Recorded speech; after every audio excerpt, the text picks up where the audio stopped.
স্বাগতম দর্শক বন্ধুরা, আপনাদের সকলকে আমি অনুপ বিশ্বাস। দর্শক, আজ এমন একটি ভিডিও সামনে এসেছে যা গোটা বিশ্বে ভাইরাল হয়ে গেছে। অন্তত যেসব জায়গায় ভূ রাজনীতি প্রতিরক্ষা নিয়ে আলোচনা হয় সেখানে এই ভিডিওটি নিয়ে ব্যাপক চর্চা হচ্ছে। আপনি দেখতে পাবেন এই ভিডিওটি নিয়ে আন্তর্জাতিক সংবাদ মাধ্যমে যেমন মার্কিন যুক্তরাষ্ট্র, যুক্তরাজ্য ও ইউরোপের বিভিন্ন মিডিয়া একের পর এক প্রতিবেদন প্রকাশিত হচ্ছে। আর স্বাভাবিকভাবেই ভারতীয় সংবাদ মাধ্যমেও এটিকে কভার করা হয়েছে, কারণ চীন এই প্রথমবারের মতো তাদের ব্ল্যাকআউট বোমের একটি ভিডিও প্রকাশ করেছে। যদিও এটি একটি 3D অ্যানিমেশন ভিডিও, তবুও চীন এই প্রথমবার প্রকাশ্যে স্বীকার করেছে যে তারা এমন বোমা তৈরি করেছে যা শত্রুর কোনো একটি শহরের পুরো বিদ্যুৎ ব্যবস্থা একেবারে এক ধাক্কায় অচল করে দিতে পারে। হ্যাঁ, এই ব্ল্যাকআউট বোম আসলে তৈরি করা হয়েছে কোনো জায়গার বিদ্যুৎ পরিষেবা সম্পূর্ণভাবে বন্ধ করে দেওয়ার জন্য। আপনি যদি লক্ষ্য করেন, ভারতের হিন্দি সংবাদ মাধ্যমগুলোও এটিকে কভার করেছে, কারণ এতদিন পর্যন্ত মনে করা হতো এই ধরনের গ্রাফাইট বোম শুধুমাত্র যুক্তরাষ্ট্রের কাছেই আছে। আসলে দর্শক, 1999 সালে যুক্তরাষ্ট্র এই বোম ব্যবহারও করেছিল। আর এই বোমের যে প্রযুক্তি খুব অভিনব এবং শক্তিশালীও বটে। তাই ধারণা করা হচ্ছে যে চীন এখন একই ধরনের আক্রমণ চালাতে পারে তাইওয়ানের উপর। এই যে গ্রাফাইট বোমা বা ব্ল্যাকআউট বোমা বলা হচ্ছে, এটা মূলত তৈরি করা হয়েছে ভবিষ্যতে চীনের সম্ভাব্য তাইওয়ানের আক্রমণের সময় ব্যবহারের উদ্দেশ্যে। দর্শক, এখন যে চীন যে ভিডিওটি প্রকাশ করেছে সেটাই আমি আপনাদের আগে দেখাই। এখানে আপনি দেখতে পাচ্ছেন এই যে ভিডিওটি, এখানে ঠিক কী ঘটছে। চীন তাদের পক্ষ থেকে একটি মিসাইল লঞ্চ করেছে, আর সেই মিসাইল থেকে ছোট ছোট বোমা বা মিউনিশন বেরিয়ে এসেছে। আপনি এগুলোকে বোমাও বলতে পারেন। এই বোমাগুলো শত্রুপক্ষের বিদ্যুৎ গ্রিডের উপরে ফেলা হবে, আর এক্ষেত্রে মিসাইল প্রতিরক্ষা ব্যবস্থা ঠিকঠাকভাবে কাজ করতে পারবে না, কারণ এখানে আসলে ছোট ছোট অনেক বোমা এগুলো থেকে বেরিয়ে আসবে, তাই না, একসঙ্গে ছুটে আসবে। আর একটা বড় বিষয় হলো, এই ধরনের মিসাইল বানানো খুবই সস্তা। তো আপনি বুঝতেই পাচ্ছেন, যদি খরচ কম হয় তাহলে একসঙ্গে অনেকগুলো মিসাইল ফেলা সম্ভব হবে। এখন এই মিসাইলটি যখন ছোড়া হয় তখন এটি একাধিক মিউনিশন ছেড়ে দেয়। আর এখানেই আসল মজার বিষয়টা। আপনি ভাবছেন আমি এটা কি দেখলাম, এই বোমাগুলো আকাশ থেকে নেমে এসে তারপর মাটিতে পড়ে আবার লাফ দিচ্ছে বা বাউন্স করছে। হ্যাঁ, ঠিকই দেখছেন। এই বাউন্স করার পর এগুলো থেকে একটা বিশেষ পদার্থ বেরিয়ে আসে যার নাম গ্রাফাইট দিয়ে তৈরি। এই কারণেই একে গ্রাফাইট বলা হয়।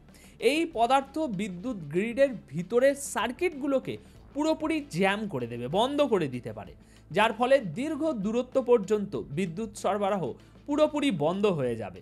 এই বোমার কিছু বড় সুবিধা আছে। প্রথমত, শত্রুপক্ষের আকাশ প্রতিরক্ষা ব্যবস্থা এই ধরনের হামলা ঠেকাতে বলতে পারেন প্রায় অক্ষম। এবার দ্বিতীয়ত, ধরুন আপনি যদি সাধারণ মিসাইল দিয়ে আক্রমণ করেন ওই একই বিদ্যুৎ গ্রিডে, তাহলে আপনাকে একদম নিখুঁতভাবে সেই বিদ্যুৎ গ্রিডের কেন্দ্রীয় অংশে আঘাত করতে হবে, তবেই বিদ্যুৎ সরবরাহে বড় ধরনের একটা প্রভাব পড়বে। যদি মিসাইল বিন্দুমাত্র লক্ষ্যভ্রষ্ট হয় তাহলে হয়তো শুধু একটু আশেপাশে আগুন লাগবে, দমকল বাহিনী এসে আগুন নিভিয়ে দেবে এবং অবস্থা আবার স্বাভাবিক হয়ে যাবে। কিন্তু এই ব্ল্যাকআউট বোমার বিশেষ ক্ষমতা হলো, এটি প্রায় অর্ধেক শহর বা বলা যায় পুরো শহরের বিদ্যুৎ একবারে বন্ধ করে দিতে পারে। এখন আপনি হয়তো আমাকে জিজ্ঞাসা করবেন, ভাই আপনি বলছিলেন যে ওই যুক্তরাষ্ট্র 1999 সালে এই যে বোমা ব্যবহার করেছিল, কোথায় করেছিল? আফগানিস্তানে? না। তাহলে ইরাকে? না, বরং ইউরোপের একটি দেশে, আর সেই দেশটির নাম হলো সার্বিয়া। দর্শক, ইউরোপে একটি ছোট্ট দেশ রয়েছে, দেশটির নাম সার্বিয়া। এটি একটি ইউরোপীয় দেশ হলেও অনেকটা রাশিয়াপন্থী হিসাবে পরিচিত। এখানে রুশ ভাষাও অনেক পরিমাণে বলা হয়, আর ঐতিহাসিক কারণে এই দেশের সঙ্গে রাশিয়ার একটা ঘনিষ্ঠ সম্পর্ক রয়েছে। আর 1999 সালে যুক্তরাষ্ট্রের নেতৃত্বে ন্যাটো দেশগুলো সার্বিয়ার উপর বোমা বর্ষণ করে, তখন তারা এই ব্ল্যাকআউট বোমা ব্যবহার করেছিল। আর বলা হয়ে থাকে এই হামলার ফলে সার্বিয়ার প্রায় 70% এলাকা অন্ধকারে তলিয়ে গিয়েছিল। এমনকি ওয়াশিংটন পোস্টে একটি প্রতিবেদন প্রকাশ করা হয়েছিল। হেডলাইন ছিল ন্যাটো বম্বস সার্বেরিয়া ইনটু ডার্কনেস, অর্থাৎ সার্বেরিয়াকে অন্ধকারে ঠেলে দেওয়া হয়েছিল। কারণ এই গ্রাফাইট বোমাগুলোর মাধ্যমে তারা সার্বেরিয়ার পুরো বিদ্যুৎ গ্রিড ধ্বংস করে দিয়েছিল। আর এই পুরো কাণ্ডের উদ্দেশ্য ছিল সার্বিয়াকে ভাগ করে একটি নতুন দেশ গঠন করে কসোভো নামের একটি নতুন দেশ সামনে নিয়ে আসা। আমি আপনাদের এই ইতিহাসটা বললাম কিভাবে বহু বছর আগে একবার এই ব্ল্যাকআউট বোমার ব্যবহার হয়েছিল। তারপর থেকে যুক্তরাষ্ট্র আর খুব একটা এই বোমা ব্যবহার করেনি। কিন্তু আজকের দিনে চীন দেখাচ্ছে যে তারাও এখন আরও উন্নত একটি ব্ল্যাকআউট বোমা তৈরি করে ফেলেছে, যেটা তারা ভবিষ্যতে তাইওয়ানে ব্যবহার করতে পারে। দর্শক, এই প্রযুক্তি কিন্তু নতুন কিছু নয়, অনেক দিন ধরেই এই ধরনের বোমা অস্তিত্বে রয়েছে। তবে এখন কি হয়েছে, এই বোমাগুলোকে আরও সহজলভ্য করে ফেলা হয়েছে। আর এর পেছনে একটা বড় কারণ হলো এখন প্রচুর পরিমাণে এই যে মূল বিষয়টা গ্রাফাইট, সেই গ্রাফাইট প্রচুর পরিমাণে পাওয়া যাচ্ছে। এক সময়ে গ্রাফাইটের বড় ধরনের ঘাটতি ছিল, কিন্তু আজকের দিনে অনেক দেশই গ্রাফাইট মজুত করে রেখেছে এবং এটি নিয়মিত বাজারেও পাওয়া যায়। ফলে এখন অনেক দেশই এই গ্রাফাইট বোমা তৈরি করার পথে। তবে এটা খুবই দুর্ভাগ্যজনক একটা বাস্তবতা যে আধুনিক যুদ্ধের কৌশলে এখন সাধারণ মানুষের ব্যবহার হওয়া পরিকাঠামো টার্গেট করাটা একটা সাধারণ ব্যাপার হয়ে দাঁড়িয়েছে। তাই আমাকে খুব দুঃখের সঙ্গে বলতে হচ্ছে, রাশিয়াও ইউক্রেনের সঙ্গে এই একই কাজ করেছে। তারা বহুবার ইউক্রেনের বিদ্যুৎ ব্যবস্থা ধ্বংস করেছে।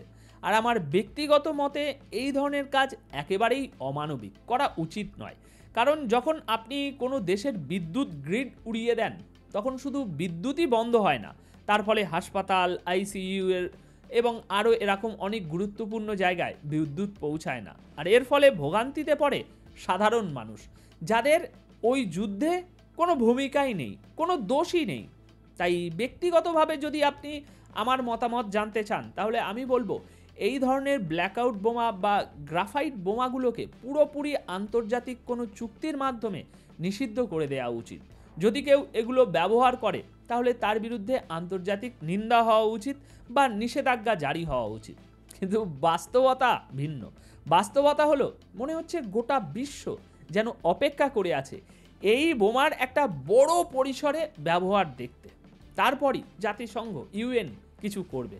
তাই এখন দেখুন, এই বিষয়টি নিয়ে আরও অনেক আপডেট সামনে আসবে। ভবিষ্যতে যদি কোনো নতুন তথ্য আসে, তাহলে আমি আপনাদের জন্য আরও একটি আপডেটেড ভিডিও নিয়ে আসব। ধন্যবাদ আপনাদের সকলকে। এই গ্রাফাইট বোমা সম্পর্কে আপনাদের যদি কোনো মন্তব্য থাকে, তাহলে কমেন্ট বক্সে অবশ্যই জানিয়ে যাবেন।